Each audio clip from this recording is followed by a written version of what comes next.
Donc, merci pour votre présence ici ce soir pour cette nouvelle conférence. Vous répondez toujours de plus en plus nombreux et c'est très encourageant pour nous. Nous remercions aussi les élus qui se sont déplacés, donc Madame Marie-Madeleine Michel, Stéphanie Méal et Madame Bourgault de la mairie de Thinan. Monsieur Berneville s'excuse, il a d'autres occupations ailleurs, ainsi que Madame Balem Esraï et Christine Massard. Donc nous vous remercions surtout pour sa présence ici ce soir, Gia Saravan, qui a pu venir en Bretagne malgré un emploi du temps quand même très chargé. Donc un grand merci, on est très touchés.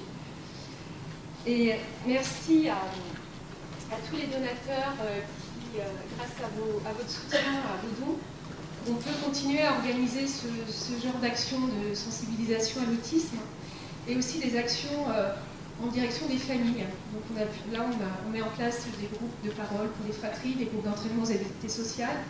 On a aussi un groupe de parole adultes. Donc si vous voulez continuer à nous aider, vous pouvez adhérer à l'association, donner, nous suivre sur Facebook, enfin il y a plein de possibilités. Donc ce soir, le docteur Gia Saravan va nous parler de santé et de prise en charge de la douleur chez les personnes autistes. L'accès à la santé est un pas pour tout le monde. Les personnes autistes, c'est plus compliqué pour elles parce que leurs particularités sont assez mal connues, elles ont du mal parfois à s'exprimer. Donc Gia Saravan est là pour donner des pistes parce qu'il y a des solutions et pour aider les professionnels de santé, entre autres, dans leurs interventions. Donc je vais laisser la parole à Gia. Ensuite, à l'issue de la conférence, vous pourrez lui poser des questions. Un micro circulera dans la salle. Et je vous souhaite une bonne soirée.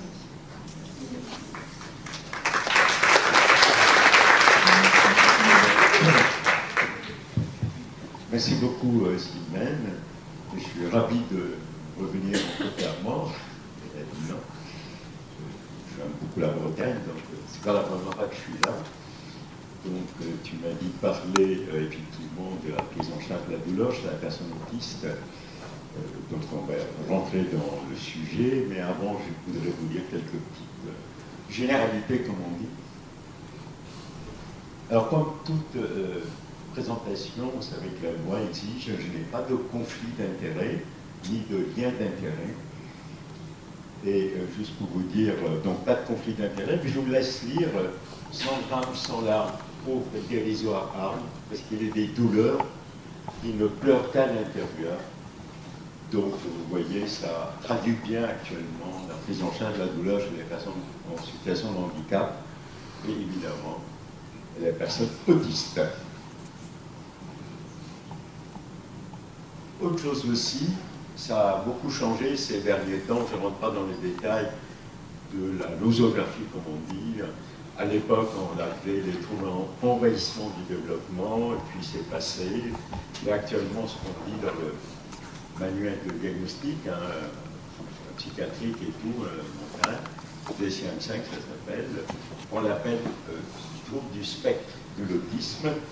Et au niveau de l'OMS, on suit exactement la même chose. Le CIM, c'est la classification internationale des maladies de l'OMS. Donc le 11 va sortir et on garde le TSA, trouble du spectre de l'autisme. La particularité, c'est la première fois qu'on voit apparaître ce qu'on appelle les aspects un petit peu sensoriels, même plus que ça, toutes les réactions sensorielles inhabituelles dans le cadre de troubles du spectre de l'autisme. Jusqu'à présent, on n'en parlait pas beaucoup. Vous connaissez bien la triade, hein, je ne rentre pas dans les détails, mais à la première fois, on va parler des capacités sensorielles et inhabituelles de ces personnes. Alors, autre chose aussi, il faut savoir, l'origine est multifactorielle. Il y en a pas, on parle beaucoup d'origine génétique, il y a l'environnement génétique, c'est plutôt multifactoriel. Concernant la génétique, vous savez, c'est actuellement en cours de recherche dans le monde entier, il n'y a pas que la France. Donc il y a à peu près 800 gènes, donc on ne peut pas dire que c'est tel gène qui entraîne l'autisme. Mais peut-être dans les années qui viennent, on saura.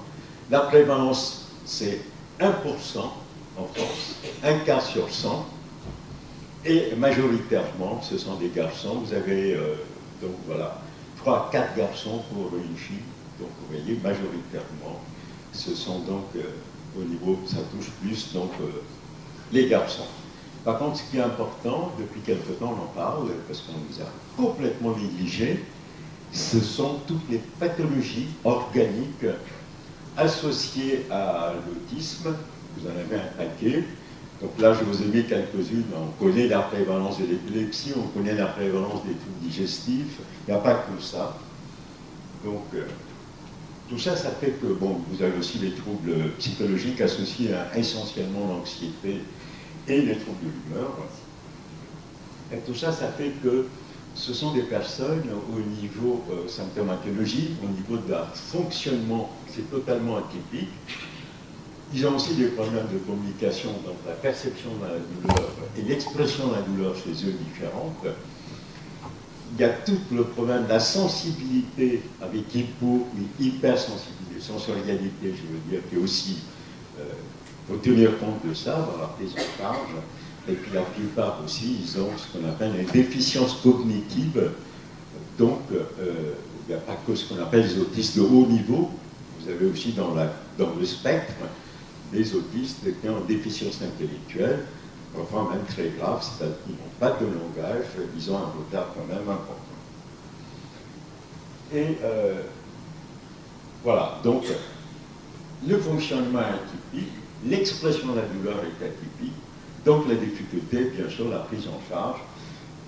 Les troubles du comportement sont en train de, ce qu'on appelle maintenant les comportements problèmes, et vous avez des soins qui sont totalement inadaptés, parce que les gens ne pensent pas, avec des traitements médicamenteux, essentiellement neuroleptiques, essentiellement, moi je dis, les psychotropes, et puis des mesures éducatives totalement inappropriées, ce qui entraîne, nous on a au centre que des pathologies organiques qui sont passées à la chronicité. Et donc il y a ça, et puis aussi la douleur chez ces personnes autistes, donc personne ne les a pris en charge. Donc c'est aussi passé à la chronicité. Alors autre chose aussi dans l'introduction, on en parle beaucoup depuis quelque temps parce que c'est quand même, voilà, de la mortalité de ces personnes autistes. Vous voyez, 54 ans d'espérance de vie par rapport à la population générale qui est de 90 ans. Donc ça pose un problème.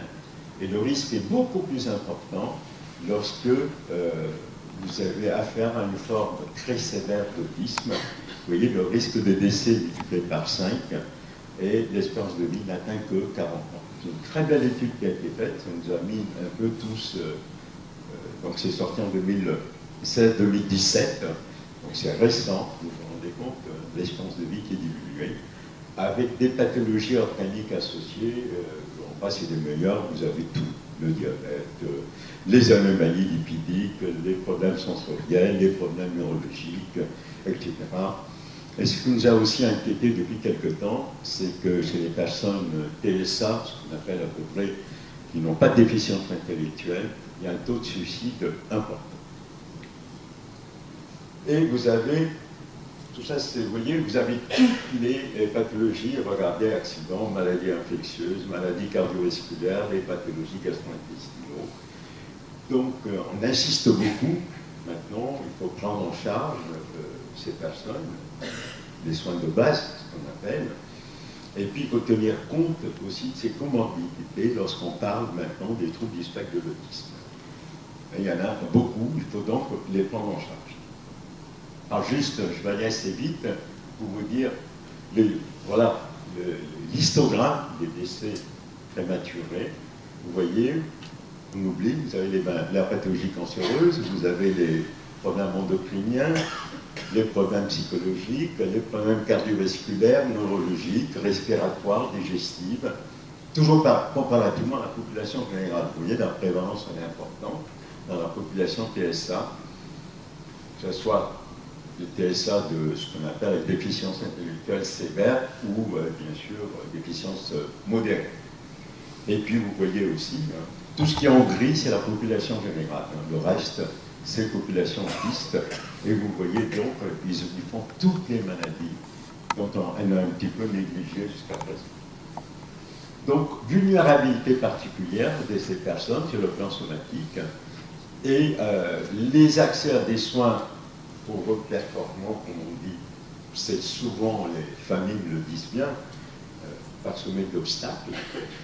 Et puis, on insiste beaucoup maintenant, dans leur parcours de vie, de prendre en charge aussi l'approche somatique, qu'ils soient enfants, ados et adultes.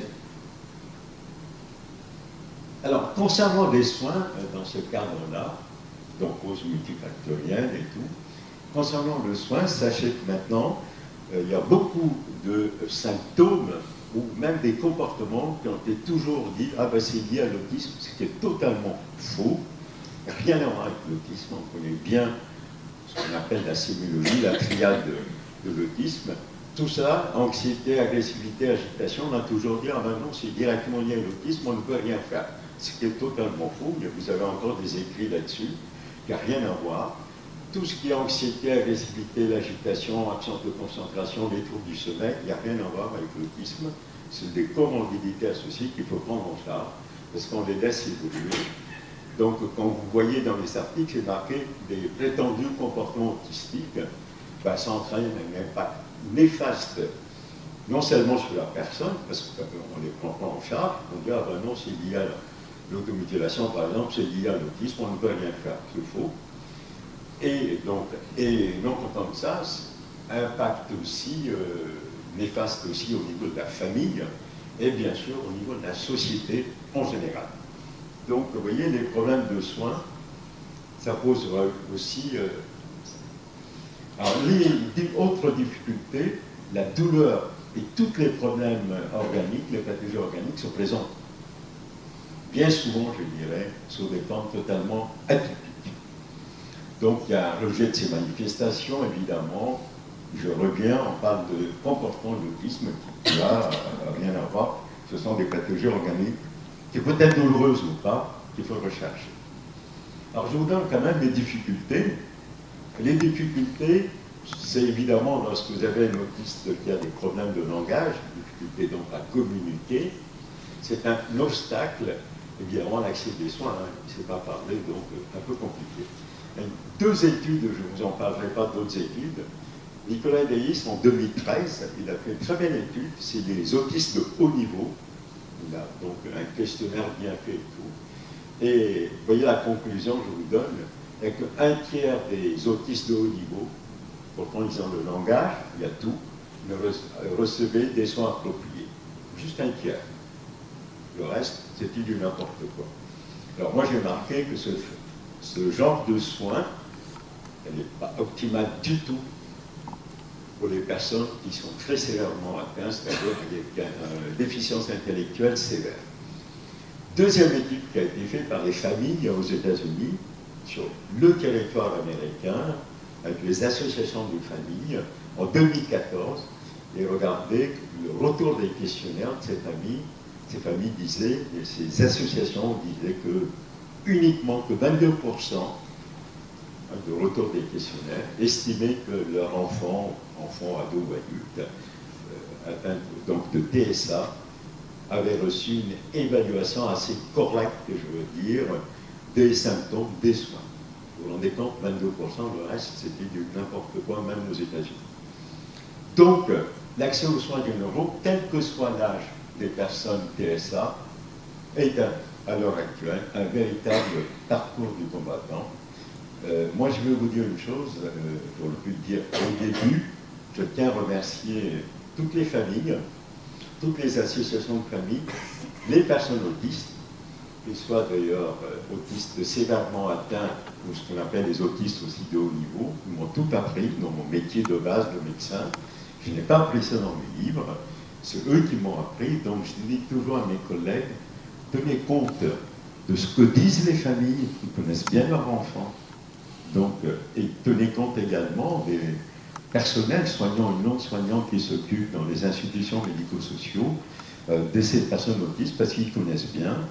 Donc ce message en disant tenez compte de la famille, les aidants familiaux ou même le personnel soignant et non soignant qui s'occupe, ben, ce message a du mal à passer parmi mes collègues, parce que pour eux, encore récemment, des collègues qui m'ont dit, mais tu tiens compte de ce qu'ils disent les familles et racontent n'importe quoi. Vous vous rendez compte, hein, ceux du... Bon. Moi, je vous le dis, il faut tenir compte, parce qu'ils connaissent bien leur enfant, ils m'ont tout appris, les petits signes, y compris au niveau sensoriel et tout, et donc on adapte notre prise en charge médicale. Donc merci aux familles, merci aux autistes. Alors, autre difficulté aussi, c'est les signes. C'est très compliqué, évidemment, parce que toujours cette difficulté de communication, y compris, je veux dire, lorsque vous avez un autiste, ce qu'on appelle de haut niveau, et même eux, ils ont des problèmes pour exprimer vraiment leurs signes. Actuellement, on est en train d'étudier à ma consultation. Pour le moment, mon équipe prend en charge les autistes avec des grands troubles de comportement. Et moi, je m'occupe que d'une consultation autiste de haut niveau. Et je me rends compte que c'est aussi compliqué chez eux de trouver, parce qu'ils ont une façon d'exprimer, y compris leurs signes, une façon d'exprimer également leur douleur qui n'a rien à voir avec vous et moi. Donc l'expression de la douleur est toujours sous un marque très trompeur, et essentiellement, ça va se manifester par des comportements problèmes. Donc il faut toujours penser à est-ce qu'il n'y a pas une pathologie organique douloureuse. Et puis autre chose aussi, il faut le savoir, ces personnes, on connaît, c'est écrit partout, on ne peut pas les faire attendre. L'attente est très difficile, vous augmentez le stress, vous augmentez l'anxiété, ils ont peur du changement, l'intolérance au changement. Il y a des difficultés de compréhension, on ne peut pas donner des consignes, il faut faire ceci, il faut faire cela. Donc les collègues abandonnent, ils disent oh, c'est très compliqué, on ne peut pas faire un examen chez eux, ce qui est totalement faux. Autre difficulté aussi, les obstacles à l'examen clinique, pour tenir compte du bilan sensoriel, soit hypo ou hyper. Je vous dis, nous on demande toujours en amont s'ils ont des problèmes au niveau visuel, au niveau de l'audition.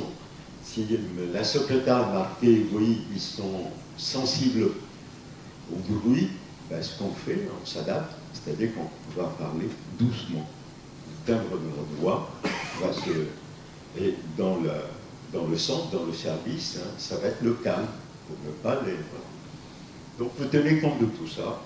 On tient compte aussi, là je peux vous dire, si je vous amène un autiste que je vous mets ici, vu la couleur, hein, il va avoir des comportements problèmes. Il faut déclencher le comportement problème devant vous. Donc vous voyez, on tient compte aussi de tout ça. Ça fait partie de la sensorialité, les sensorialités atypiques que l'on connaît, tact, visuel, etc., équilibré. Ils ont aussi du mal à localiser la douleur. Actuellement, on est en train de faire sur les tablettes numériques, on y arrive, mais bon, on va y arriver, bien sûr.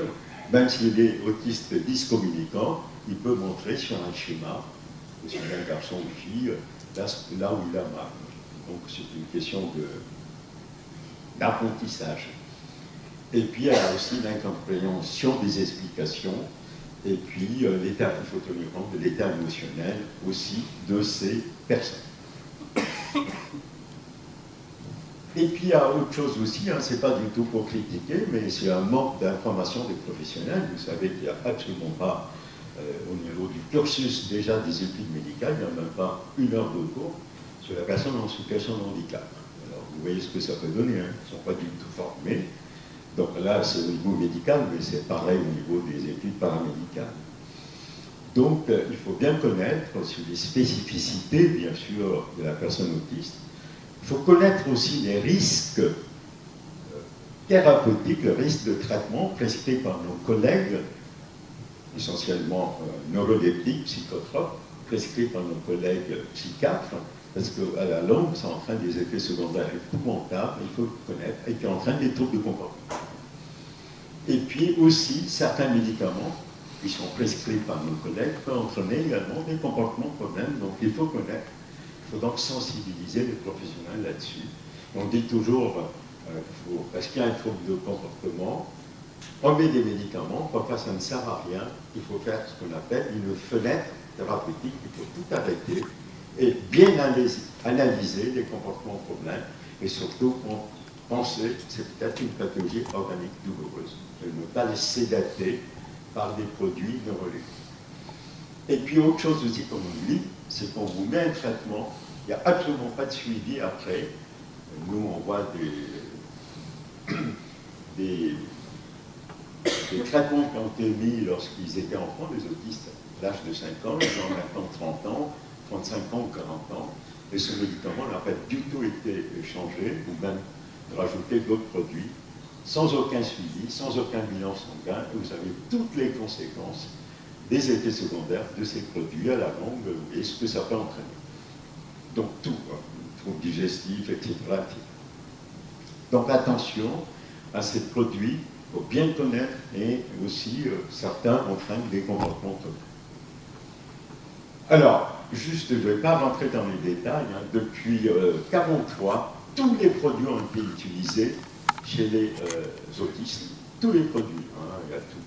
Sur le plan pharmacologique, pratiquement, je dirais, le manuel qui s'appelle le Vidal, hein, qui est le truc pharmaceutique, tout a été en pensant qu'ils allaient, entre guillemets, je dis bien entre guillemets, guérir l'autisme. C'est faux. C'est un handicap, c'est pas une pathologie mentale, l'autisme, donc c'est un handicap. On va l'avoir toute la vie. Donc tout a été essayé, hein, les neuroleptiques, les anticonvulsivants, les mégavitamines, etc. Il n'y a absolument pas, pour le moment, des essais concluants. Donc, évidemment, si vous avez chez une personne autiste, il a une angine, il faut le détecter, bien sûr. Vous mettez pendant entre 8 et 10 jours une antibiotique. Ça, c'est classique. Hein.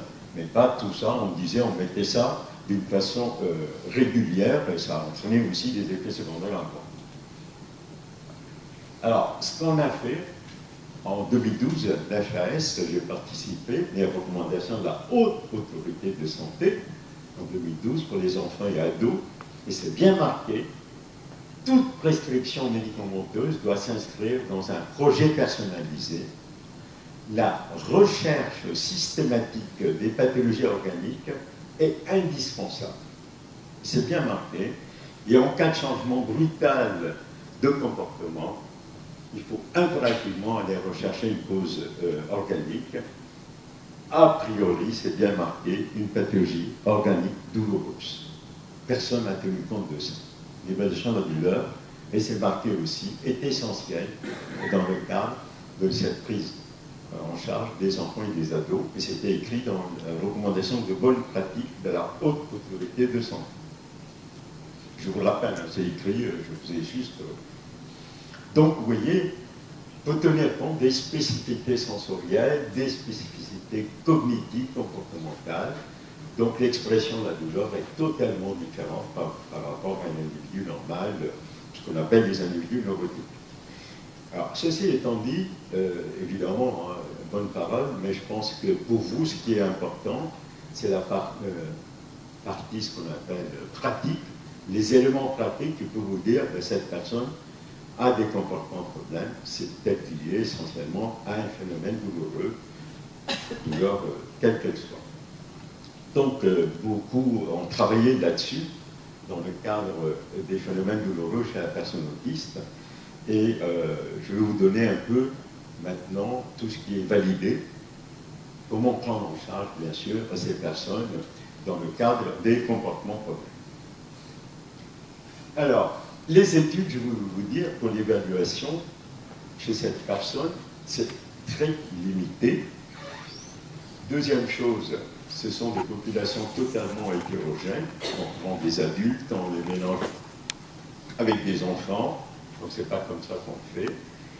Donc tout ça, ça fait qu'il y a très peu d'études qui ont été faites dans le cadre des personnes des troubles du spectre autistique, et même concernant la douleur, il y a eu très peu d'études qui ont été faites, pour la simple raison qu'il y a encore des articles, il y a encore des gens qui disent, mais quand ils prennent en charge la douleur chez la personne autiste, ils n'ont absolument pas les moyens de la douleur, ils n'ont absolument pas les mécanismes, donc ils sont totalement insensibles à la douleur. Ça me rappelle il y a quelques années, je pense que vous le savez, les bébés, à l'époque, il y a quelques années, on les opérait sous curare et oxygène, et on ne mettait jamais un analgésique en post-opératoire.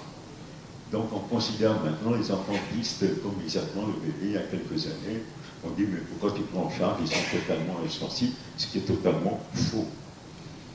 C'est que l'expression de la douleur est différente, la perception chez eux est différente, donc il faut tenir compte de ça. Alors comment peut-on prendre en charge ces personnes qui ont des problèmes? Alors Pierre a très bien exprimé.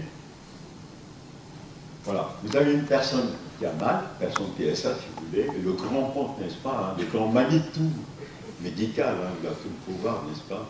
Il dit tais-toi, il est en train de souffrir.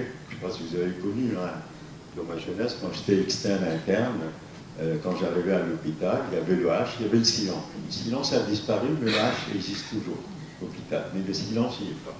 Vous voyez, le grand Manitou médical, il dit tais-toi, voilà. Bien, très bien compris, la douleur, comme on dit, totalement bâillonnée chez ces personnes. Alors, donc, ce que je vais vous faire, on a un peu de temps, je vais vous passer, alors, autre chose avant de passer, je vais vous passer un petit vidéo. Avant de vous passer, regardez ce qui est encore écrit en 2018, les dénis actifs, ce que j'appelle les dénis, les préjugés qui existent encore concernant les personnes PSA, ne souffrent pas car il n'y a pas de cerveau. Mais où va-t-on là? Vous vous rendez compte? 2001, 2018, préjugés. Autre chose, donc il ne souffre pas, donc il n'a pas mal, il n'y a pas de cerveau. Bref. Les réactions observées sont purement réflexes. Après on dit violence institutionnelle, pas d'évaluation, pas de traitement, négligence, méconnaissance. On ne voit pas, tout ça c'est ce qui est écrit, hein, que vous aurez pu mettre entre guillemets. On ne voit pas les signes de la douleur, et puis il est toujours comme ça, donc qu'est-ce que vous voulez qu'on fasse?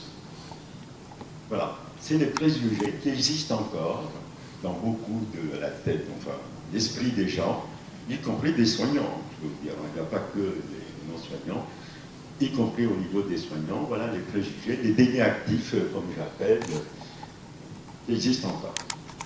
Alors, ce que je vais vous dire, je vais vous passer, je m'arrête là, je vais vous passer un film qui s'appelle, comme vous voyez, ce sont, lorsqu'on veut évaluer la douleur, chez ces personnes, ils ont déjà l'expression totalement atypique.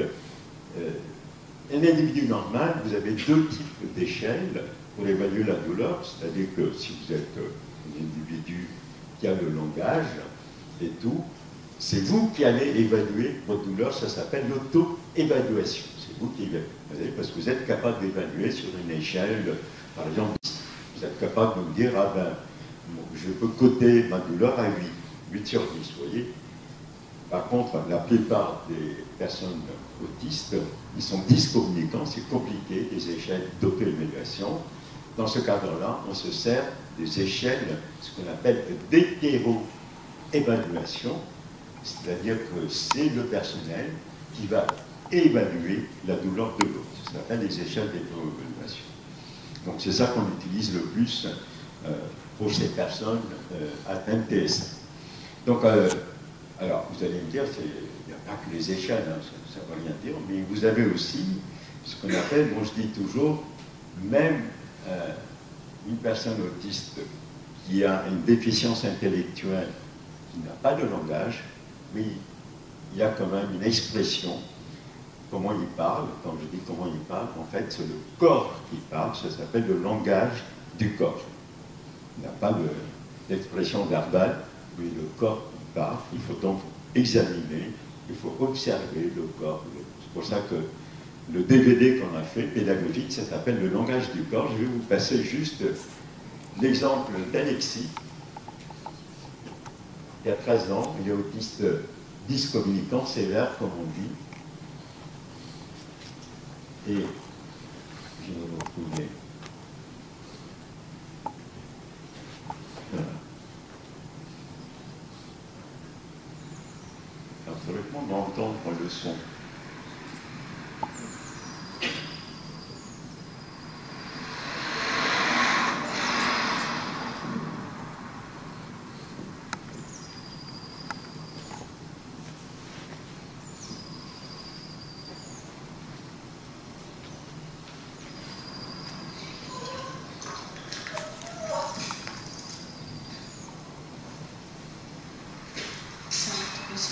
Tu vas voir.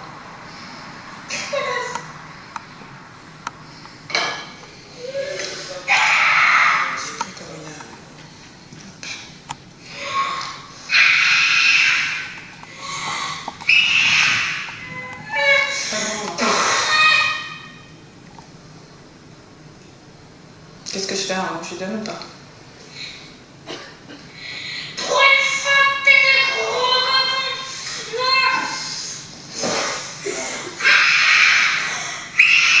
Est-ce que tu veux la crêpe? Ok. On va dire que c'est non. Alexis a 13 ans. C'est un autiste dyscommunicant. Aujourd'hui, il est en pleine crise. Arrête.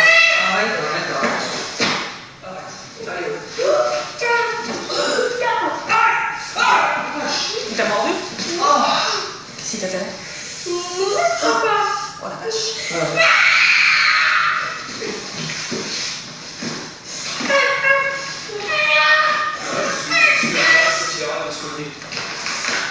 Bon, arrête un peu là.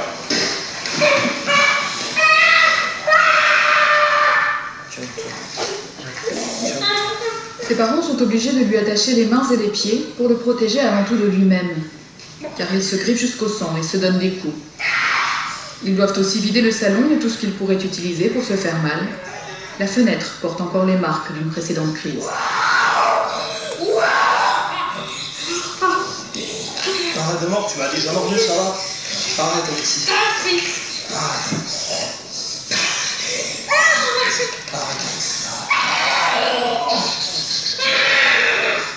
Tiens, tu mets le truc, je vais le mettre sur lui comme je fais d'habitude. Il faut du poids. Attends, donne-lui-moi tout de suite. Non, il faut qu'il se calme. Oh la vache. Passe-lui un toilette frais sur la figure. Dépêche-toi.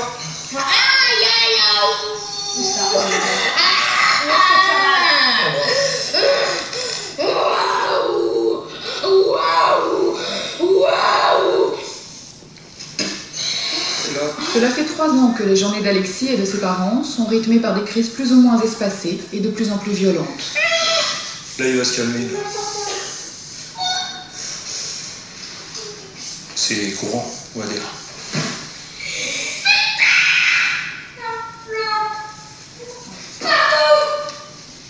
Posez-vous.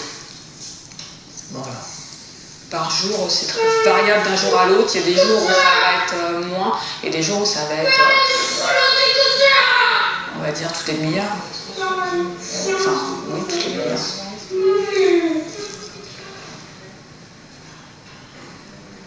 Ben, on vit pas. Voilà. On vit pas. Pour toutes les personnes atteintes de troubles du comportement et dyscommunicantes, une consultation chez le médecin se transforme souvent en parcours du combattant. Ces patients ne supportent pas l'attente et les somaticiens sont démunis. Une prise en charge. Bon, je vous ai passé un bout de Alexis, je sais pas, qu'est-ce que vous en pensez? C'est un autiste sévère. Il a fait tous les hôpitaux. Je l'ai vu 7 ans après, enfin 7 ans après, c'est-à-dire que les problèmes de comportement ont commencé. Ils ont fait tous les grands hôpitaux parisiens et franciliens, comme on dit. Et les parents ont toujours été en disant, ben non, les troubles de comportement sont l'automutilation, l'agressivité, les cris sont... tout ça c'est lié à l'autisme, on ne peut rien faire. 7 ans. Donc au fur et à mesure, hein, évidemment, le trouble. Nous, on l'a vu, donc... et je peux vous dire, on était un peu surpris. Moi, je suis allé chez eux pour l'examiner. Enfin, ce que j'ai pu, après, on l'a pris dans notre centre. Et je peux vous dire, trouble du comportement grave, ils nous ont... Alors, je ne sais pas si vous voyez, hein, les familles, les parents, quand ils ont des enfants comme ça, moi, je les admire. C'est pas simple du tout, la prise en charge.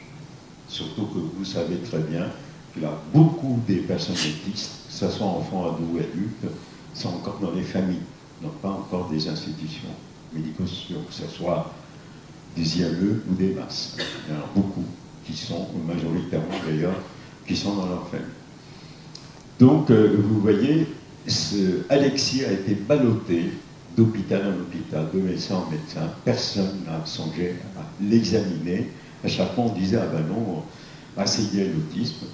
Et je peux vous dire, heureusement, il n'a pas eu en même temps, il a eu 27 neuroleptiques. Heureusement pas en même temps. Et quand je l'ai vu la première fois, il en avait 7.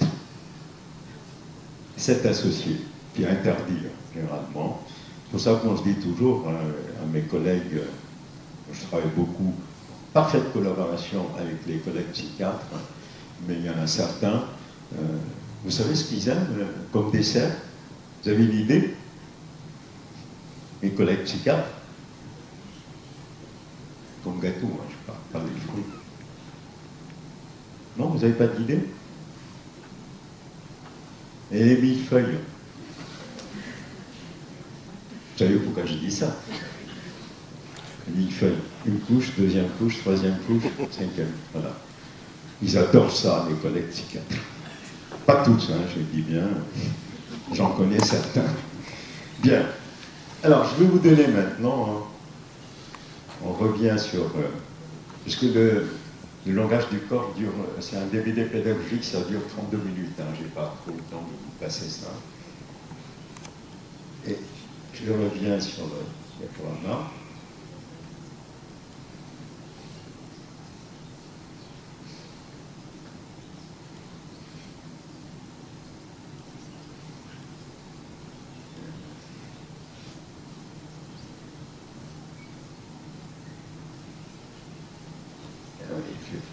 Voilà, tout ça on l'a vu, donc.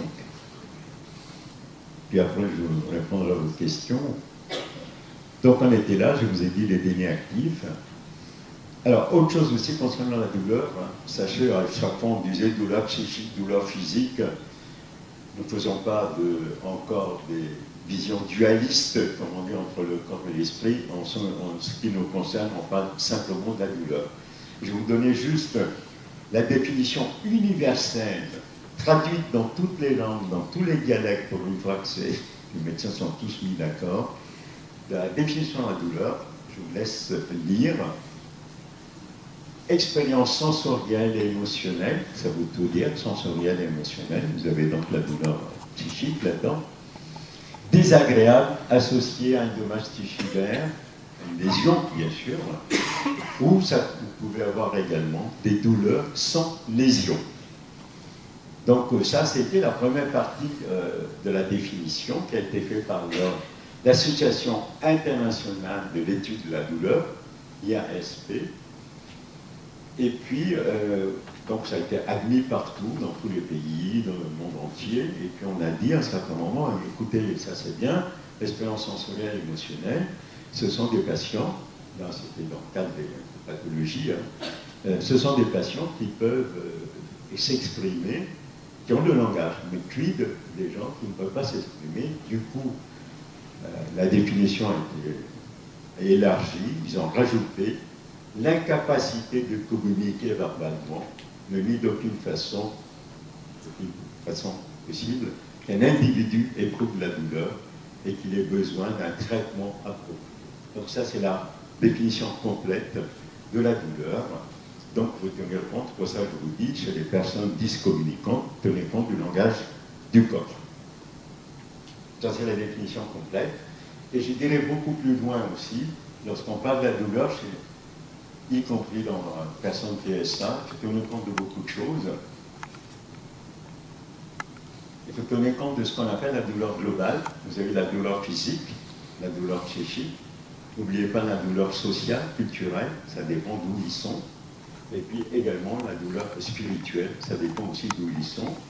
Moi j'ai vu, tombé par hasard lors d'un voyage touristique dans une île fin fond d'Indonésie, où par hasard j'ai fait des consultations chez ces enfants autistes indonésiens. Il faut savoir qu'il faut prendre en charge aussi toute la partie sociale et culturelle qui n'a rien à voir avec les enfants autistes français. Donc il faut tenir compte de tout ça. Donc c'est pour ça que je vous dis, on parle toujours de la douleur globale, sans aller dans les détails. Alors comment chez ces personnes, on va traiter, donc tenez compte de tout ça, je vous l'avais déjà dit. Quelques photos, juste une photo de ce que nous avons au centre aussi. Vous ne voyez pas très bien peut-être, là vous ne voyez pas très bien avec les automutilations. Par contre, là vous voyez, je ne sais pas si vous voyez, l'automutilation. Donc on a des trucs comme ça, presque la calotte crânienne complètement défoncée. On disait toujours, ah ben non, c'est lié à l'autisme.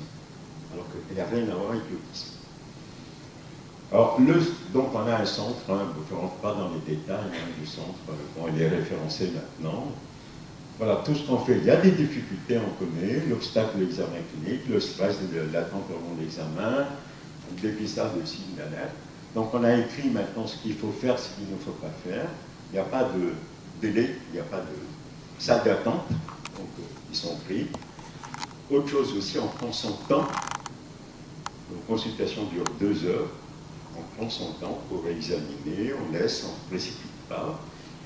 La personne autiste s'approprie les lieux, c'est-à-dire que tous les bureaux, tout est ouvert, il n'y a qu'une seule salle dans le centre qui est fermée, parce qu'on a une unité de recherche clinique avec des appareils qui coûtent cher, enfin des appareils qui sont reliés directement avec le Québec, avec le Canada, bien sûr, une partie du Québec et l'autre Canada anglais. Donc ça coûte cher ces appareils, c'est la seule chose qui est fermée. Donc ils s'approprient les lieux, on ne se précipite pas.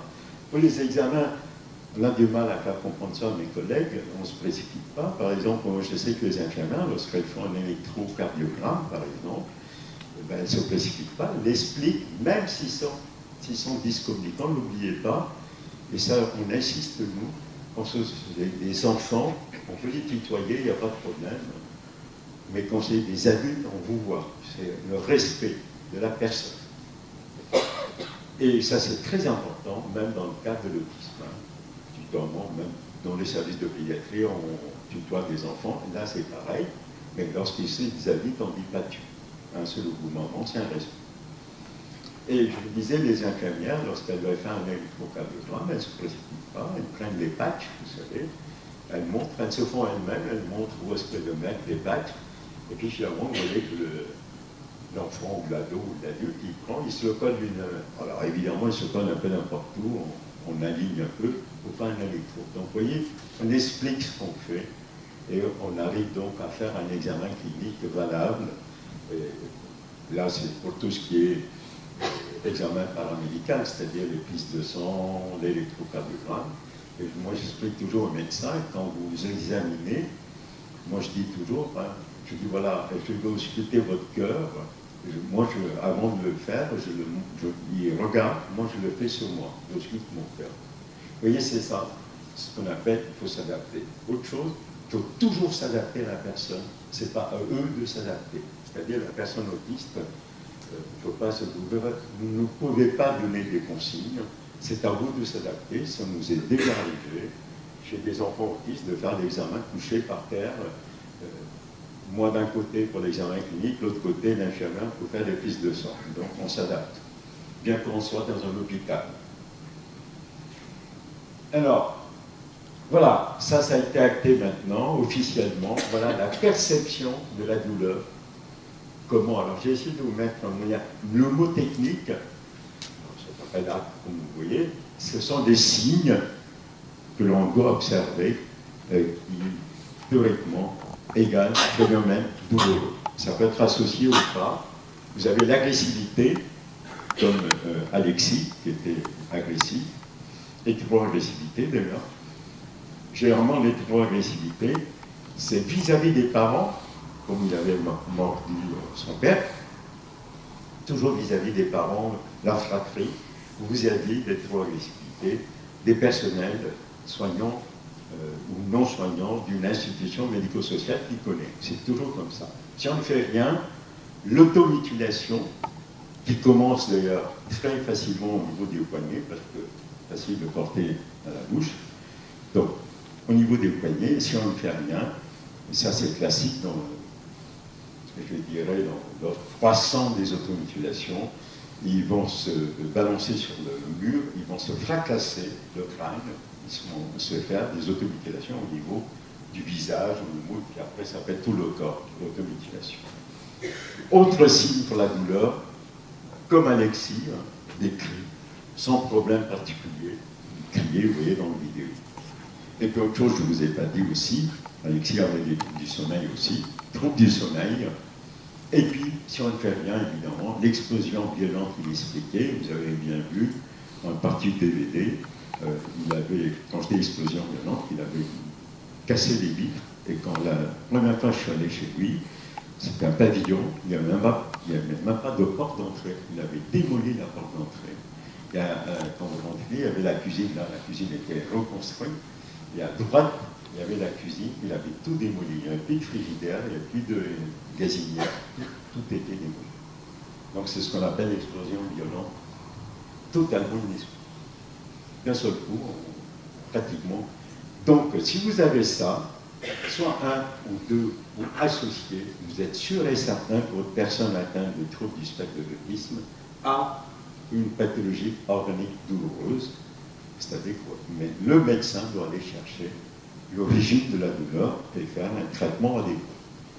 Donc maintenant c'est acté, on a beaucoup travaillé là-dessus, agressivité, automutilation, crise sans problème particulier, les troubles du sommeil et explosion violente inexpliquée. Et l'évaluation de la douleur, elle a toujours été sous-estimée dans cette population, sous-évaluée, sous-traitée.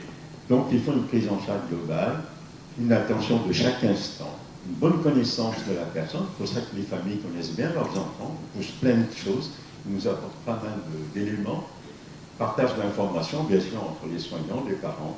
Et puis il faut toujours évaluer et tracer ce qu'on a fait pour voir si ce qu'on a fait est bien fait, c'est-à-dire au niveau du traitement que vous avez prescrit, est-ce que ça a amélioré les comportements problématiques.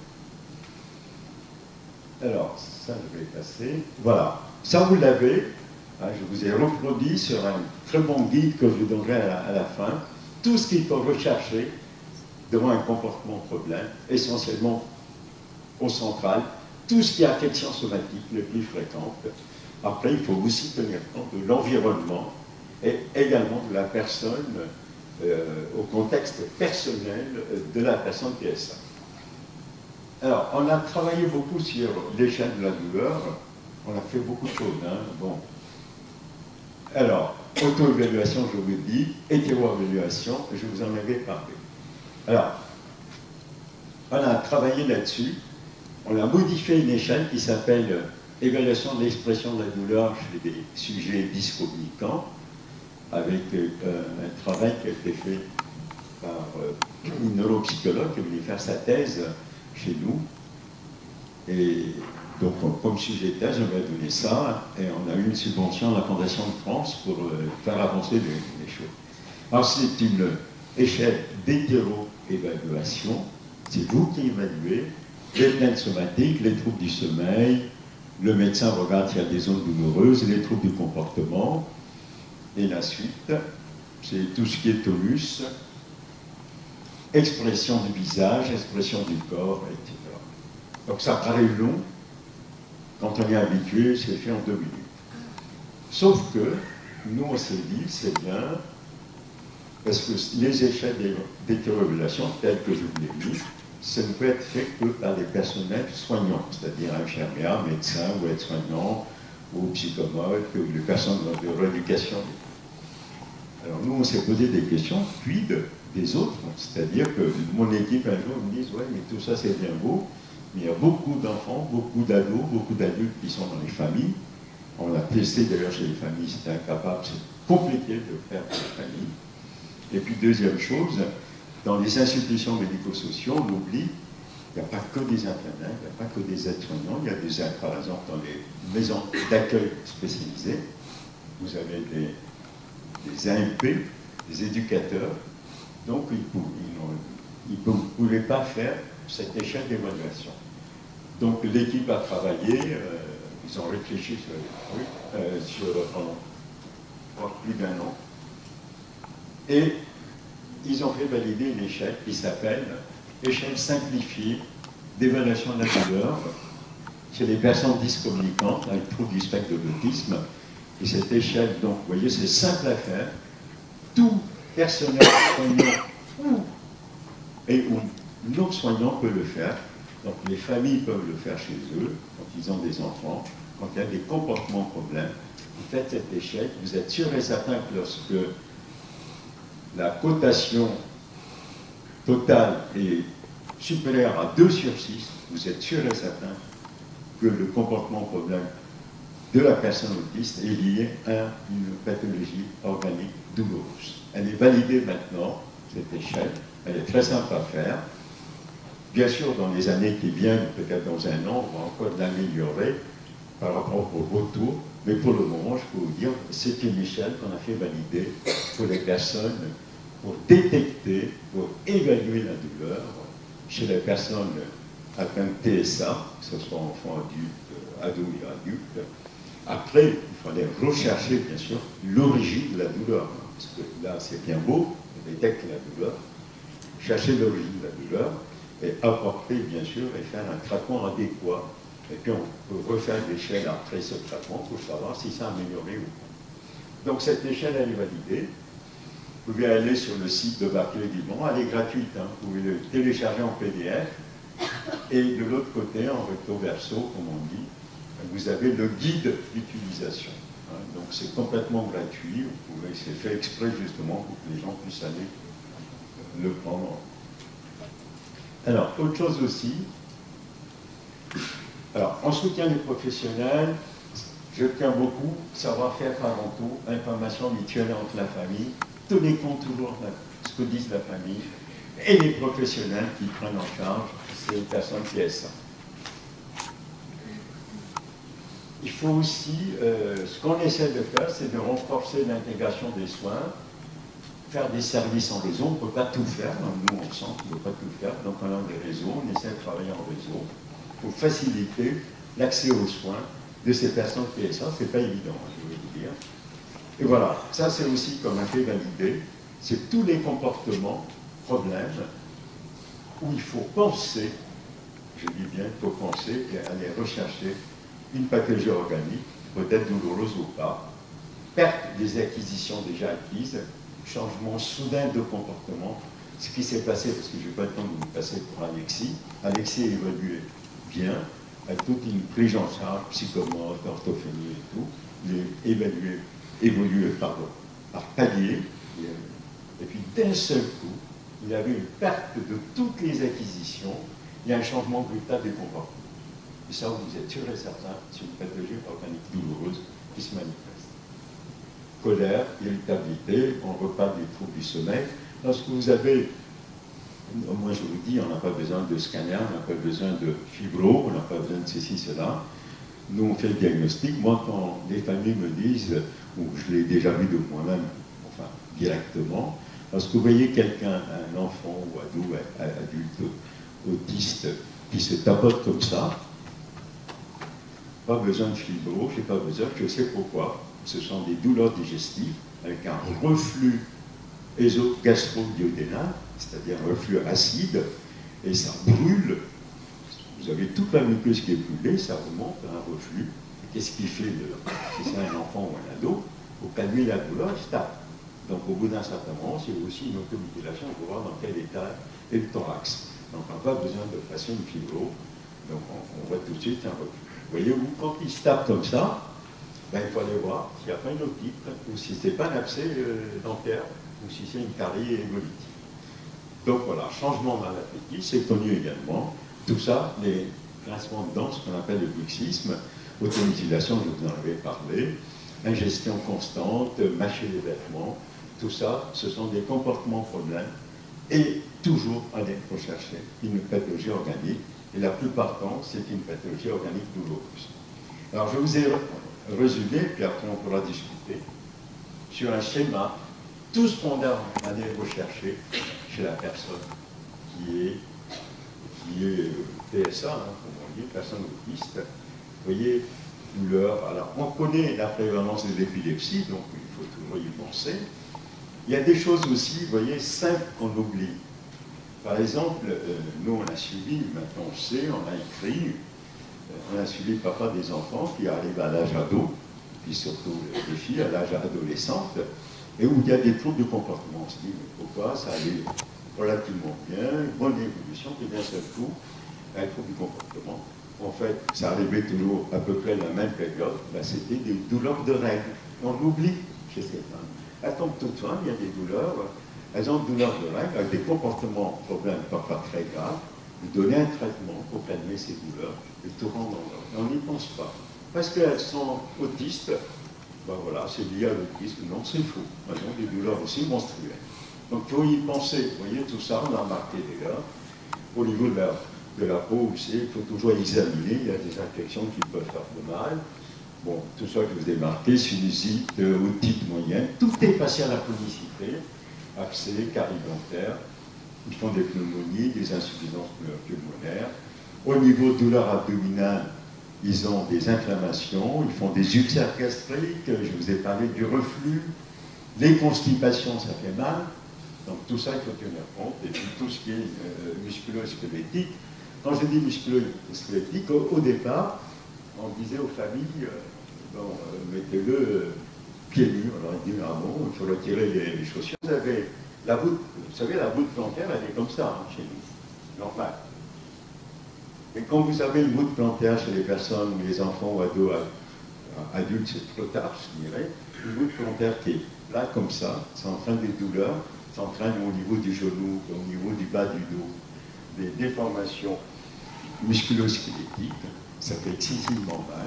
Donc quand c'était des enfants et des ados, ce qu'on fait, on fait un bilan orthopédique avec la pédicopodologue, et on compense avec des semaines orthopédiques. Ils ont droit à ça, comme beaucoup d'individus, soi-disant neurotypiques. Et vous calmez les comportements problèmes. Vous voyez, il faut y penser à ces petites choses. Des douleurs de règles chez la femme, ou l'adolescente, ou chez la femme autiste, elles le savent. Puis plein de choses comme ça, et il faut y penser. Mais je vous dis, le tapotement, hein, aussi bien ici, au niveau du thorax ou au niveau, il faut y penser tout de suite. C'est un problème de reflux, ça fait mal, il faut donc le traiter. Donc voilà, vous avez à peu près tout ce qu'il faut. Et juste pour vous dire, on a beaucoup travaillé, vous savez qu'il y a le quatrième plan, on l'appelle, pas le quatrième plan, c'est la stratégie nationale autisme au sein des troubles du neurodéveloppement, 2018-2022. Je ne vais pas rentrer dans les détails, juste pour vous dire, il y a eu des objectifs, 1, 2, 3, 4 et 5. J'ai participé au quatrième, soutenir la pleine citoyenneté des adultes. Et on m'a dit, qu'est-ce qu'on peut faire? Alors moi, c'est, voilà. Donc, parmi ces engagements qu'il y a eu, plein de mesures qui ont été écrites. Et parmi les mesures, dans le quatrième engagement, la mesure 13 illustre un peu ce que j'ai dit, ils l'ont gardé d'ailleurs, évidemment, mettre fin aux hospitalisations en psychiatrie totalement inadéquates des adultes autistes. Donc il faut faire un repérage diagnostic précoce. Et aussi, diagnostic de la population féminine autiste, parce qu'il y a beaucoup de retard chez les femmes autistes qui n'ont pas été diagnostiquées. Donc on fait des diagnostics, et puis surtout, vous voyez, c'est bien marqué, garantir l'accès aux soins somatiques à travers des bilans de santé, et puis mettre en place des consultations, entre guillemets, dédiées sur le territoire national, c'est ma mission, d'ailleurs. Je vous dirai ce qu'on a pu mettre en place. Et puis, regardez le dernier dans cet engagement. L'accès aux soins et à la santé nécessitera des réponses adaptées aux difficultés propres aux personnes autistes pour éviter une exclusion plus forte par l'impossibilité, bien sûr, de communiquer, la douleur, donc les troubles du comportement. C'est écrit noir sur blanc dans la mesure 13 de la stratégie nationale. Donc, on ne peut pas le contester. Concernant les consultations dédiées, on avait commencé bien avant la stratégie nationale. Donc on m'a dit de faire un cahier de charge, je l'ai fait. Et puis ça a été acté. La première agence régionale de santé, qui était l'agence d'ARS Nouvelle-Aquitaine, ils ont fait un appel à projet, avec bien sûr ce cahier de charge bien précis.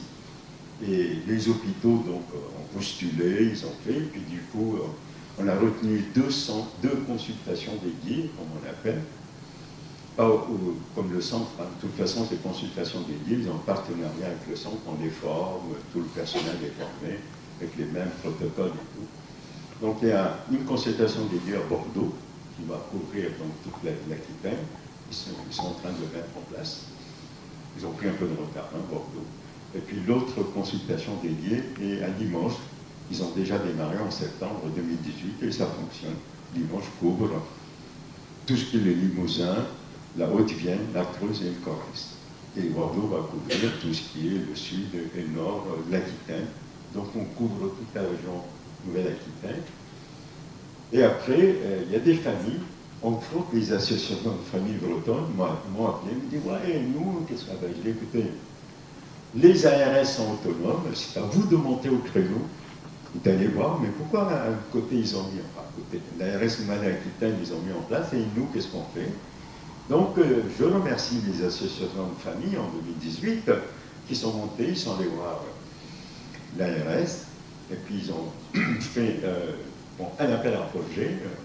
Ils ont, donc, c'était, je crois, avant les vacances d'été, puis je ne sais pas ce qui s'est passé dans l'ARS. Il y avait Brest, moi j'avais dit, pour la Bretagne, 2 consultations dédiées, un qui soit central entre le Morbihan et le Finistère avec le Brest. Brest avait postulé d'ailleurs, et puis Côte d'Armor avait postulé également. Et puis, je ne sais pas ce qui s'est passé, il y a eu un gars, enfin bref, je ne rentre pas dans les détails diplomatiques, technocratiques, etc. Ça a été complètement mis de côté, et puis de nouveau, ces personnes dépendantes dans les ARS, et puis de nouveau, à la fin de l'année 2018, une autre personne est arrivée, et donc ils reprennent, il y a eu de nouveau l'appel à projet qui a été fait. Et pour le moment, les structures n'ont pas été encore actées, retenues, ça va être, je crois, dans les mois qui suivent. Hein. Donc, il y en aura 2. Donc, j'espère, en Bretagne, comme ça, il y aura. Ce sont des consultations spécifiques, pas uniquement la douleur, attention, spécifiques pour la prise en charge des personnes en situation de handicap, c'est-à-dire qu'il faut, quand il y a un comportement problème, au lieu d'aller aux urgences associées à cela, ces consultations, ce sont des médecins qui sont formés, l'équipe est formée, ils sont formés d'ailleurs par le centre d'étang, et puis ils savent ce qu'il faut faire, quelles sont les procédures. Voilà. Et donc Limoges, ça fonctionne bien. Bordeaux va fonctionner, et les autres sur le territoire, vous avez tout récemment Besançon, il va y avoir une consultation dédiée à Besançon, et puis le dernier c'est à Toulon, pour couvrir tout le département du Var. Donc vous voyez, alors, j'espère de tout cœur, dans les mois qui viennent, avant les vacances d'été, l'ARS Nouvelle-Aquitaine nous annonce qu'il y aura dans tel endroit, dans tel hôpital, une consultation dédiée. Donc ça serait bien, comme ça, vous pouvez compter sur ces consultations dédiées pour un examen digne de ce nom, c'est-à-dire un examen des pieds à la tête. Hein, comme on dit. Voilà, ça, et ceci étant dit, donc, je finirai. Il faut toujours s'adapter avec la personne autiste, et j'ai marqué triple peine. D'abord, c'est un handicap invisible, hein, c'est pas comme la trisomie 21, vous avez des problèmes morphologiques, c'est pas le cas. Mais avant tout, ce sont des personnes humaines qui sont très vulnérables, les personnes autistes, mais considérons-le d'abord comme un être humain, tenir compte des familles, des aidants familiaux, de tout le monde, des aidants, des autistes même, de leur vécu, de leur ressenti, je vous dis, ils m'ont tout appris. Triple peine. Ils sont handicapés, il y a un handicap, ils ont des pathologies organiques et des phénomènes douloureux associés qui ne sont jamais très peu détectés. Et lorsqu'ils sont détectés, c'est une prise en charge totalement incorrecte, ce que j'ai appelé, moi, maltraitance médicale. Donc tenons compte des recommandations qu'ont publiées l'HAS, Haute Autorité de Santé, l'ANESM, qui s'occupait des institutions médico-sociaux. Maintenant, l'ANESM est devenue, a été englobée avec l'HAS, c'est juste une seule entité, c'est l'HAS. Et ils ont publié quand même. Alors, avant de publier, je vous dirais, regardez, je cite bien, mais puisque j'ai encore une minute, je voudrais vous parler de l'homme, c'est-à-dire qu'au dernier poste d'infirmier. dernière année de médecine, on parle enfin de l'approche globale de l'être humain. Donc, la personne PSA, il ne faut pas les saucissonner, il faut le prendre dans sa globalité. Voilà, j'aurais fini, 2 guides qui sont très bien faits, j'espère que vous les avez. Vous pouvez aller sur le site de la Haute Autorité de Santé. C'est gratuit, vous le téléchargez, tout ce que je vous ai dit, vous l'avez vraiment en détail avec des cas cliniques dans le premier, guide qualité de vie, handicap, les problèmes somatiques et les phénomènes douloureux qui sont sortis au mois d'avril, avril-mai 2017. Je ne sais pas parce que j'ai participé, mais beaucoup de gens qui l'ont lu, ils ont trouvé que c'était très bien. Ça vous donne une idée de ce qu'il faut faire, de ce qu'il ne faut pas faire. Et le deuxième, qui est sorti récemment, vers fin 2017-2018, c'est accueil, accompagnement et organisation des soins en établissement de santé pour les personnes en situation de handicap. Ça concerne tous les établissements sanitaires, qu'elles soient publics, qu'elles soient cliniques privées, qu'elles soient aussi privées participant au service public. Et dans ce guide, on a marqué que doit-on faire lorsqu'une personne en situation de handicap arrive aux urgences, ce qu'il faut faire, ce qu'il ne faut pas faire. C'est une personne qui est hospitalisée, handicapée qui est hospitalisée, ce qu'il faut faire, ce qu'il ne faut pas faire. C'est marqué également pour tout ce qui est consultation multidisciplinaire, ce qu'il faut faire et ce qu'il ne faut pas faire quand il y a une personne en situation de handicap. Alors, c'est comme toute recommandation, on a travaillé avec Denis Pictot, qui a écrit le rapport Zéro sans solution, avec qui j'ai participé. Et quand elle avait fini, je vis Denis Pictot, j'ai dit, Denis, c'est bien beau tout ça, mais ce n'est recommandations, vous savez très bien, ce ne sont que des recommandations, très peu de gens les lisent. Puis du coup, des billets, ça a été mis maintenant dans les prochaines certifications des hôpitaux. C'est-à-dire que les visiteurs, on a eu une certification de l'HAS, parce qu'ils viennent, ils vont voir si on a mis en place des choses très simples pour l'accueil des personnes en situation de handicap. C'est passé donc dans une manière de certification de la Haute Autorité de Santé. Donc les hôpitaux sont contrôlés là-dessus aussi. Voilà, s'ils ne se mettent pas en règle, ils auront des réserves ou des recommandations. Et puis on se dit, il n'y a pas que les hôpitaux, le sanitaire, et du coup, actuellement, 2019, ils ont pris ça, ils ont modifié pour les institutions médico-sociaux, et il y a des institutions uniquement dans le cadre de l'autisme, je dis bien dans le cadre de l'autisme, il y a des institutions médico-sociaux qui sont volontaires pour les experts qui vont venir avec cette... c'est pas le même type de manuel, vous l'avez peut-être entendu parler, Ondéo, ça vous dit quelque chose? Non? C'est donc un manuel pareil, et ce sont des experts qui vont venir visiter il n'y a pas du tout de sanction. Hein.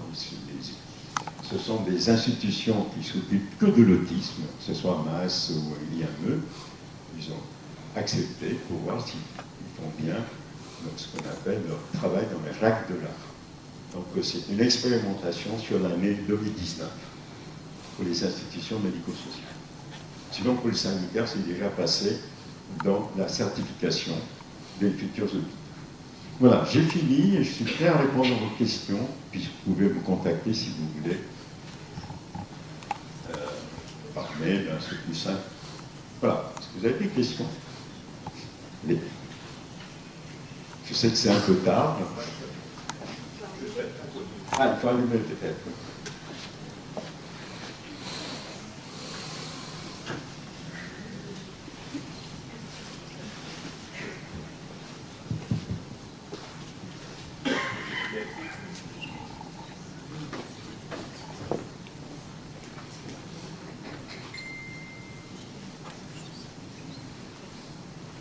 Je suis vraiment désolé de prendre la parole pour la première question, mais j'ai à cœur un souci et je voudrais en témoigner. D'abord, merci à vous pour nous avoir fait partager votre proximité à l'autisme, et puis merci à vous, Pont la Bulle, pour cette organisation ce soir. C'est pas pour cela que j'interviens, mais je fais partie de la MDPH. Enfants. Commission enfants. Tous les mardis, nous nous retrouvons autour d'une table et nous sommes à peu près une vingtaine de personnes pendant 2 heures, 2 heures et demie à étudier des dossiers qui sont présentés merveilleusement bien par les professionnels de la MDPH. Ils savent tout parce qu'ils ont fait une enquête en amont, ils ont écouté en amont les familles, ils ont écouté les professionnels en amont. Et voilà qu'effectivement, par exemple, je donne un exemple, pour un enfant de 4 ans, tout le monde est d'accord. Toutes les personnes qui entourent la famille, les psychiatres, les médecins, les infirmières, les ergothérapeutes, les éducateurs, tout le monde est d'accord pour dire que cet enfant a besoin de rentrer dans une institution qui s'appelle l'IME. Tout le monde est d'accord. Qu'est-ce qu'on fait, nous, autour de la table? On ne va pas être meilleur que les autres, on va dire, bien entendu, on fait rentrer cet enfant en IME. Voilà, et la situation est entérinée, l'enfant est reconnu, la famille, puisqu'elle était d'accord, il rentre en IME. Mais, il a 4 ans, ce gamin. Il va attendre 2 ans pour rentrer à l'IME. Il va peut-être même attendre 3 ans. Moi, j'en suis désolé. Sauf erreur de ma part, quand on prend un enfant de 4 ans et qu'on prend un enfant de 7 ans ou de 6 ans à l'arrivée, ce n'est pas le même gamin. Et j'en suis désolé de le dire, sauf erreur de ma part, quoique si vous me prouvez le contraire. D'un autre côté, par manque de place, par problème de financement, on ne respecte pas le gamin et il reste dans l'attente. Qu'est-ce que fait l'équipe autour de la table? On propose des rustines en attendant qu'il rentre à l'IME. Et cela, moi je trouve, et je l'ai souvent dit à la MDPH, d'un autre côté, qu'est-ce que vous pouvez faire, vous aussi, pour augmenter les places? Parce qu'effectivement, c'est dans l'intérêt du gosse qui rentre à l'IME. Merci, vous faites un bon travail, la MDPH, mais je n'ai aucun pouvoir, je ne suis pas missionné, je n'appartiens pas au ministère. Attention, je fais mon travail, j'ai mis 35 ans, 40 ans pour créer le centre. 40 ans. Et les plans étaient faits et tout, on m'a toujours retoqué. Je dis retoqué pas tellement à l'époque par les ministères, différents ministères et tout, retoqué par mes collègues. Et donc j'ai pu ouvrir ce fameux centre en 2012. Vous voyez, c'est récent. Donc par contre, au niveau de ce que vous me dites, vous n'êtes pas le seul, hein, je peux vous dire, la région Île-de-France, c'est exactement la même chose. Étant donné que je dépends aussi enfin, je suis dans l'Île-de-France, on a les mêmes problèmes. Mais par contre, augmenter le nombre de places, moi j'ai aucun pouvoir. Ah non, mais je comprends très bien, hein. Je suis d'accord avec vous. Encore, là vous avez la chance, je ne sais pas, mais il y a des MDPH où c'est, dans certains départements, je ne les citerai pas, c'est ouf. Au moment où vous écoutez, vous voyez, comme vous dites bien, et ce n'est pas le cas dans beaucoup, je ne citerai pas un des derniers où j'ai fait le...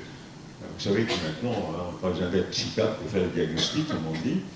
Donc moi, j'ai tous les pouvoirs pour signer quand le diagnostic a été bien pratiqué. Généralement, c'est les psychologues. Hein. Après, vous lisez la conclusion.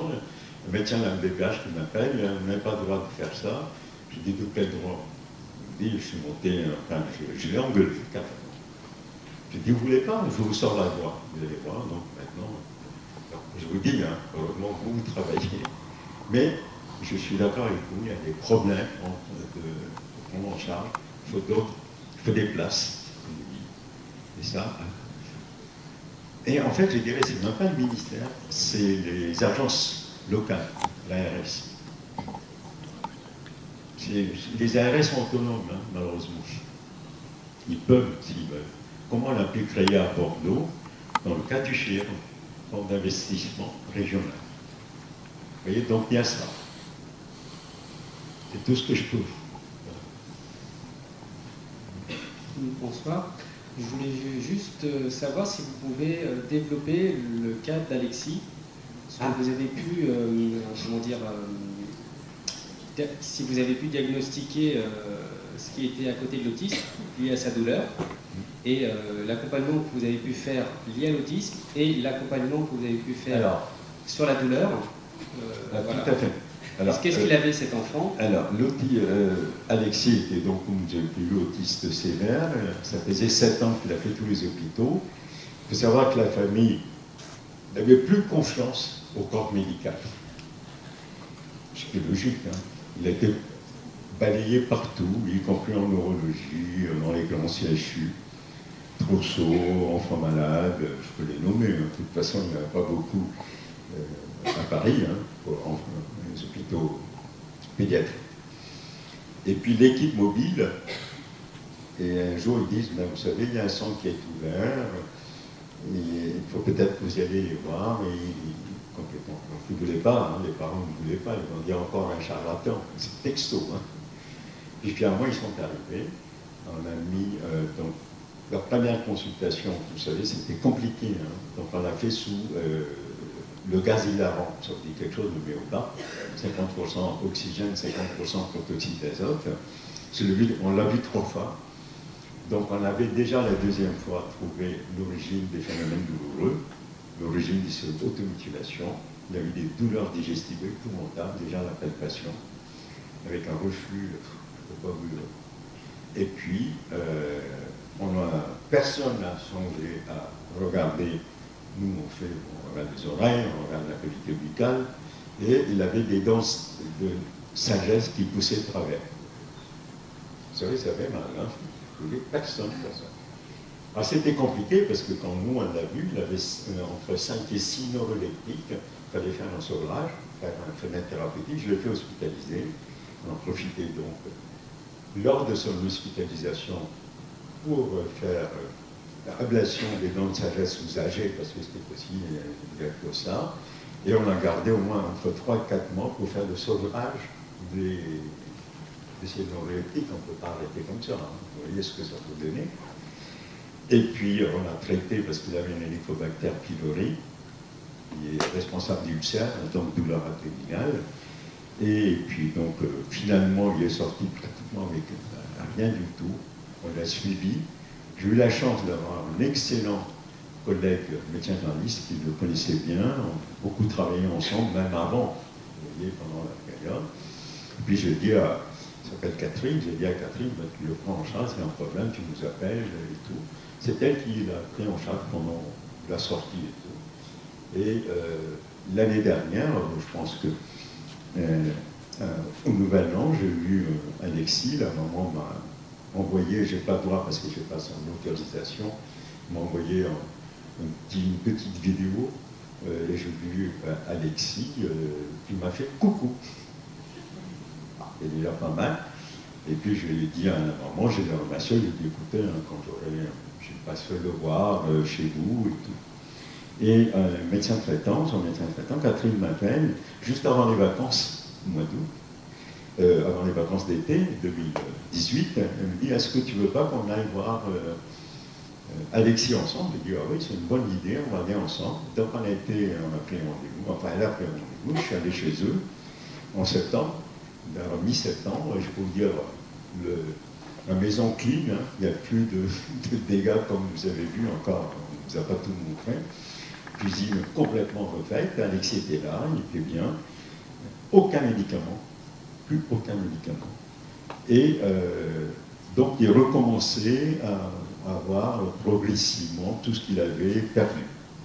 Mais la prise en charge était compliquée, la psychologue qui venait, l'orthophonie. Je comprends aussi la souffrance des familles et de la maman. Il y a eu une fusion un peu trop avec Alexis.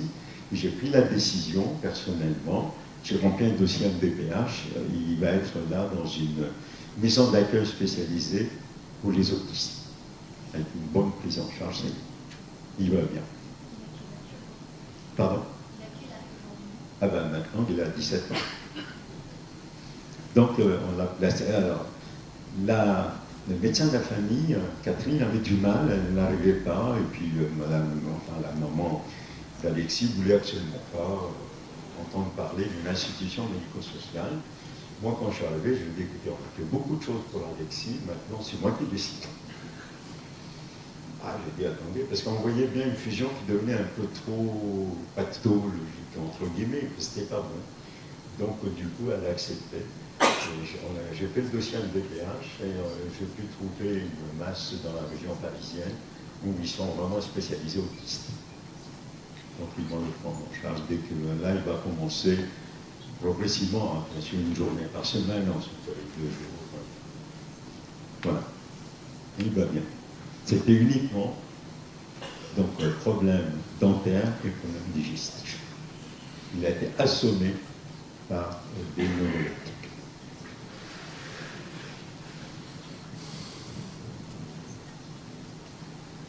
Et ce que je peux vous dire, Alexis, c'était le seul à qui j'ai pu faire les dosages de tous les récepteurs cérébraux. Vous savez, ça coûte très cher, hein, c'est vraiment le...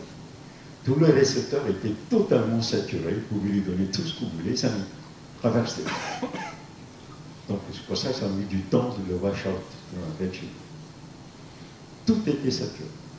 Tous les récepteurs, dopaminergiques, sérotoninergiques, tout.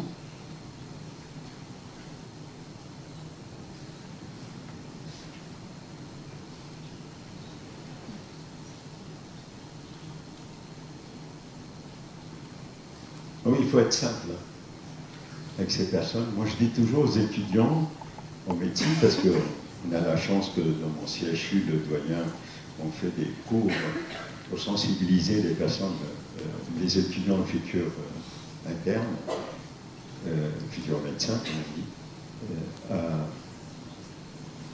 à personnes en situation de handicap, mais ce n'est pas le cas dans toutes les facs de médecine, déjà. Nous, on fait 4 heures, on sensibilise aussi pour les internes qui sont dans le CHU, qui viennent, mais ce n'est pas le cas partout. J'espère qu'un jour, ça sera sur le plan national, qu'il y aura des cours obligatoires, enfin, quand je dis des cours, qui soient dans le cursus des études médicales. Je pense qu'à la rentrée universitaire 2019, ça va y être. Avec le ministère de l'Enseignement supérieur, ça va y être.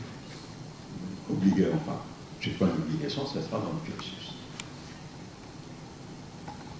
Donc il y a très très peu alors non parlons pas concernant l'autisme, c'est 0, hein, y compris dans le cadre des formations des futurs médecins de la douleur. Il y a 0 heure pour la prise en charge de la douleur chez la personne en situation de handicap. Ils ne sont pas du tout formés dans le cadre de... Alors non parlons pas de l'autisme, hein, c'est pire.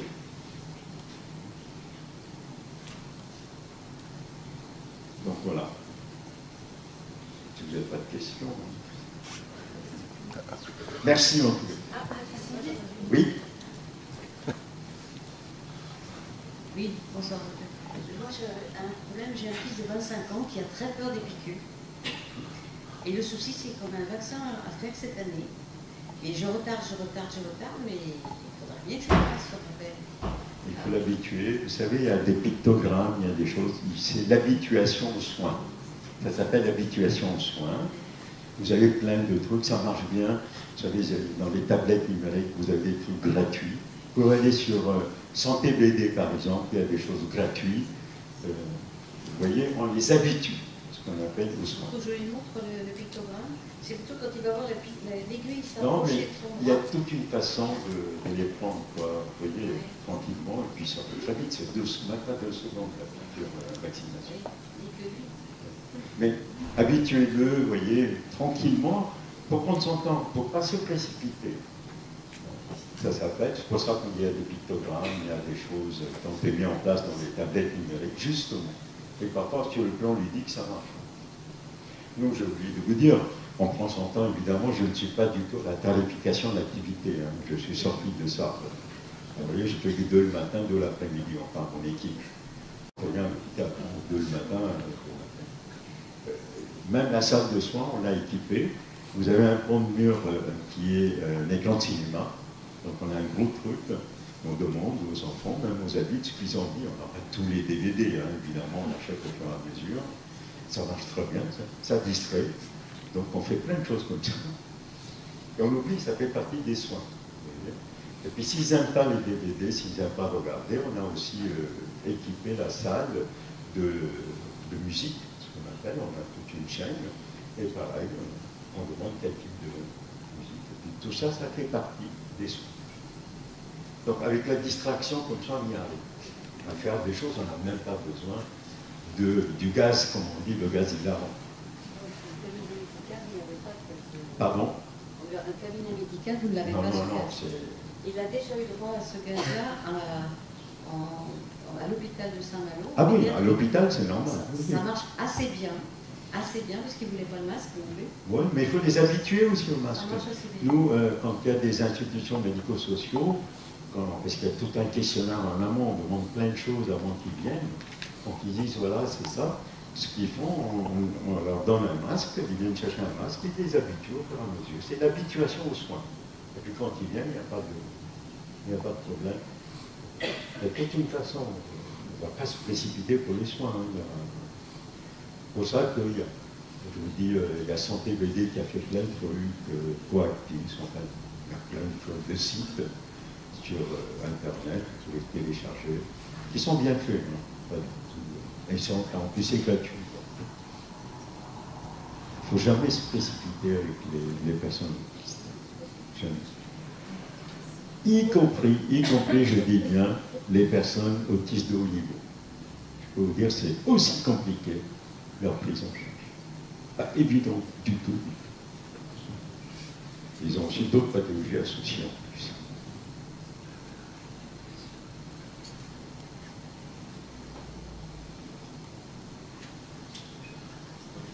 Ça va aller comme ça? Je vous entends.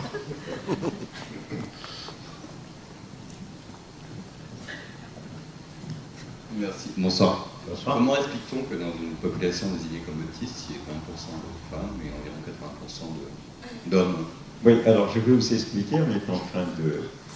Jusqu'à présent, ça a été... Alors, ce qu'il faut savoir, le diagnostic TSA, ce qu'on appelle, ça a été fait sur les critères garçon, sexe masculin. Donc on a reporté ces critères sur le sexe féminin. Sauf qu'on s'est rendu compte que ce n'est pas du tout la même chose, hein, les critères masculin-féminin. Donc actuellement, il y a des équipes australiennes, québécoises et tout, sont en train de travailler pour modifier ces critères diagnostiques à dos, soit dit, vous voyez. Et je pense que dans les années, ou même dans les mois, ou l'année prochaine, je pense que ça va complètement changer, pas inverser complètement, mais vous aurez aussi beaucoup plus aussi de femmes autistes. Ça va être une parité? Hein? Ça va être une parité? Peut-être, on ne sait rien. Mais c'est en train de changer, les critères de diagnostic. Parce qu'on voit très bien, quand ils deviennent adultes, je ne vous ai pas tout mis ici, vous avez une différence aussi bien dans tout ce qui est ce qu'on appelle la triade classique entre hommes et femmes. C'est complètement différent. Entre les femmes autistes et les hommes. Totalement différent. C'est une façon également de penser. Pour ça que je vous dis, c'est pas, on est en train de l'étudier, moi, et au niveau des autistes de haut niveau, pas du tout la même chose. Hein, quand les femmes parlent et les hommes. C'est complètement différent. Donc je pense que les Australiens, ils ont déjà commencé hein, avec leur nouvelle échelle. Je pense que ça va être traduit maintenant et on va y avoir une différence. Peut-être une parité, j'en sais rien. Pour le moment, on ne sait pas. Donc on garde toujours majorité, sexe ratio, c'est plus les garçons.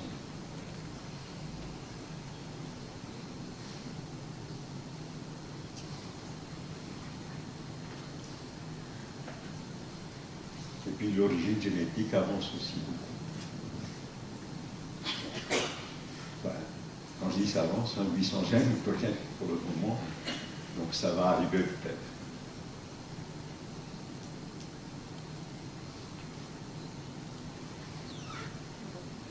Je te laisse. Attends. Oui, allez-y. Bonsoir. Bonsoir. Alors je voulais tout d'abord dire que c'était une bonne conférence. Merci. Et en fait, j'ai 19 ans et je suis autiste, du coup. Et je voulais... comment je pourrais dire ça? En gros, je fais partie de ce qu'on dit. Je suis partie du SAVS des Côtes d'Armor. Et je voulais remercier par exemple, les gens comme vous, les gens, en gros, tous les gens qui donnent de leur temps pour les autistes, en fait.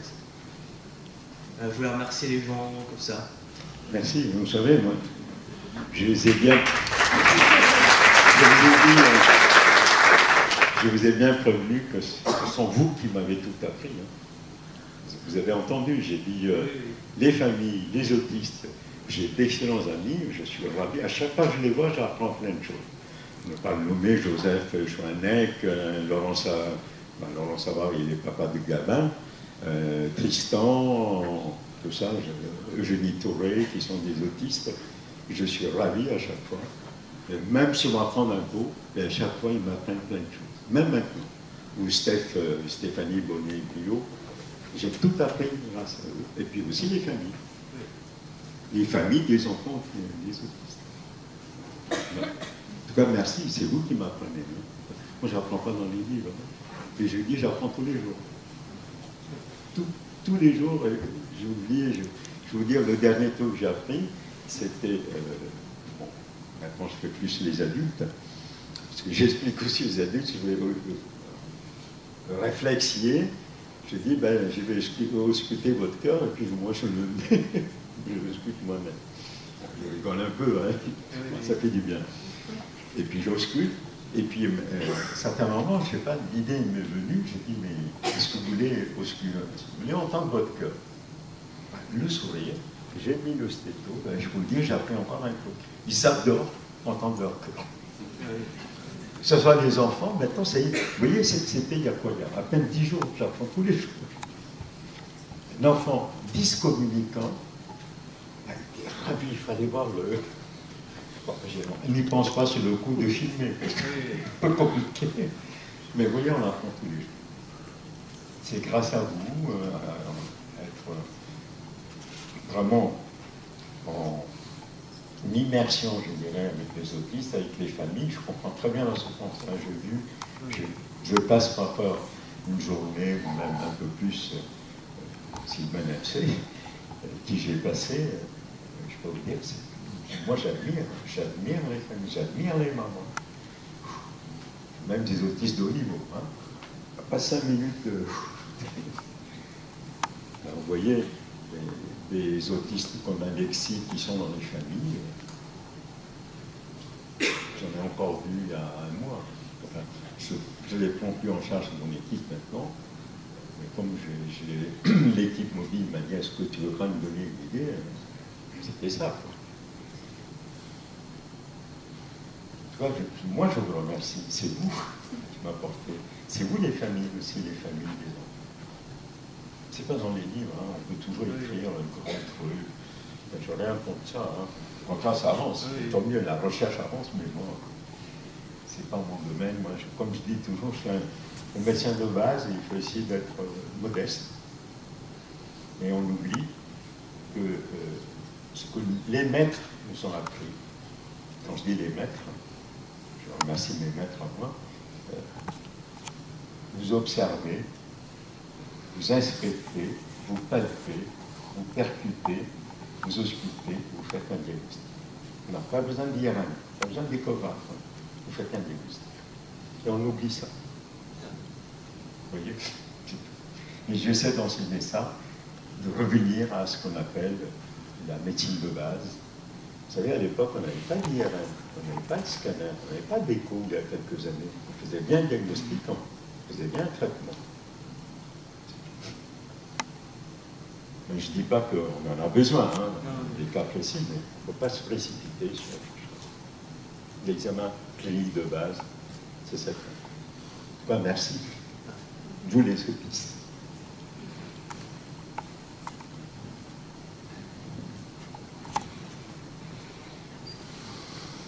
Bon, Sylvain, je ne peux pas tout prendre la parole.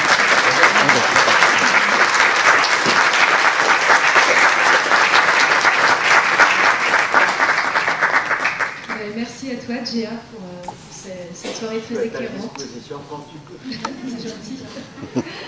Et puis, j'espère que la conférence vous a plu et je vous souhaite une bonne fin de soirée.